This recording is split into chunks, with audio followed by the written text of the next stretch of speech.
Hey everybody, today we are going to move on from ancient Greek sports into ancient Chinese sports. And what you'll see is a lot of the sports are the same. You got to think about, in ancient times, the sports are not uber complicated. A lot of them are some type of foot race or wrestling or whatever it may be, natural everyday emotions that end up turning into sports. So, without further ado, we'll move on into Chinese sports. First sport is Jiangsu, which is known as swords play. It was a competitive event that evolved amongst soldiers in the Chinese army.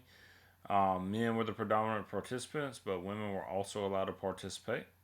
The oldest fort of Jiangsu is involved bamboo branches used as swords. It's still practiced today, but only as a display of skill, not as any type of fighting style as it may have been used in ancient China. If you have time, go over to Canvas and check the presentation out. Watch some of these videos. They're pretty interesting just to see what these sports look like today as opposed to what they may have looked like, a couple hundred years ago. Um, Next sport is Jiudi, which is wrestling. So during the rule of Emperor Qin Shi Huang, Chinese citizens had their weapons confiscated. So their swords, their bow and arrows, everything was confiscated, and so it ended the practice of sword fighting.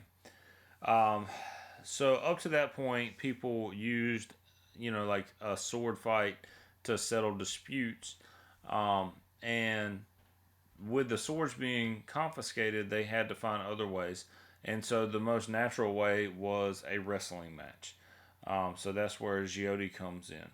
The sport begins to progress and adds the element of showmanship, and then some wrestlers even had costumes that included ox horns. So think about like WWE wrestling, where you have wrestlers that come out to theme music and they wear special costumes and stuff like that. That is what Giodi evolved into.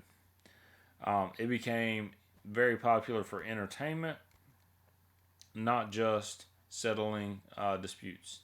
Then you got Shijian or Shidao, which is archery. We still have archery tournaments today. It was an essential part of a complete education for a Chinese gentleman, much like handling a gun might be in today's education for a gentleman. And we don't really think about that because you don't learn how to shoot a gun in school, but you might learn how to shoot a gun at like a very nice private school where you're learning how to do things like shoot sporting clays or target shoot or things like that. Um, Events included things like having to fire three arrows back to back to back, and they would judge you based on your accuracy. Um, so yeah, archery, very old sport, and it was considered to be very, very important for Chinese gentlemen. Then you got Kuju, which is football or soccer. A lot of people um, think that soccer started in, mostly like Western places like England or Scotland or somewhere like that. But the oldest known form of soccer is in China.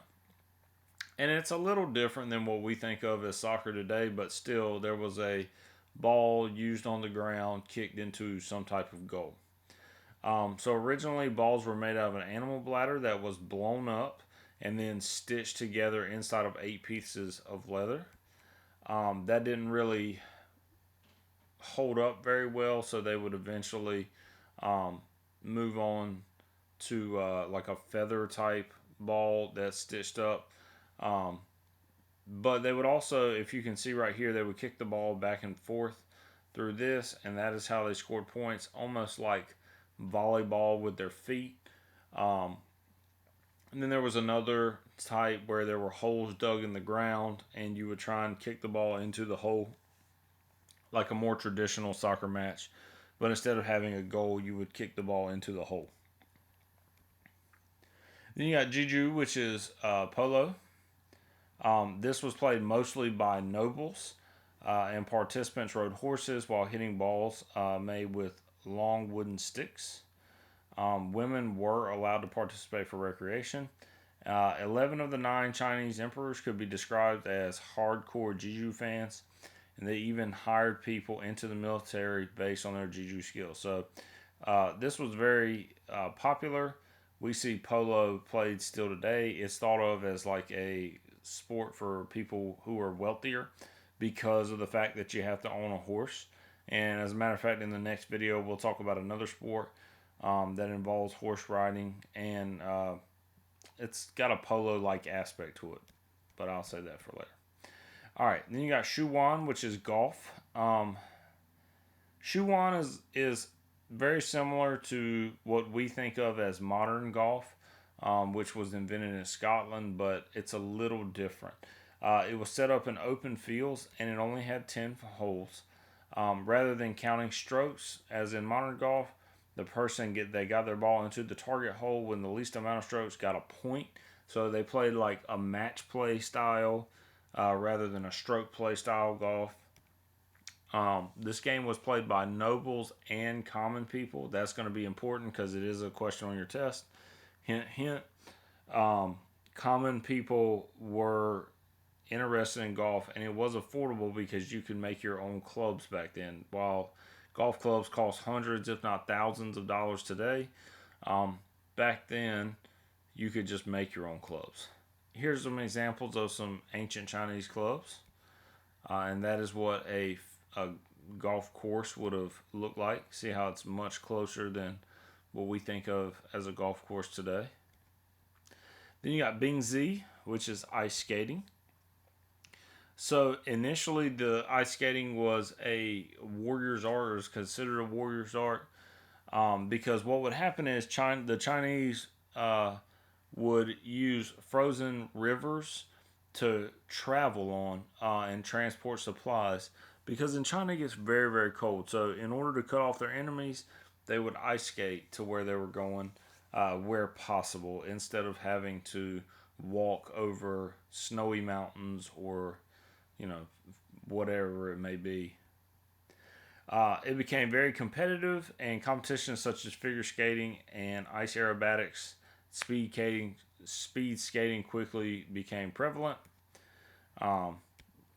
It was even performed in front of the emperors, and you could see, it kind of started from people just challenging one another, like, hey, I can skate faster than you, or I can do this on a skate, and that's how Bingzi was started.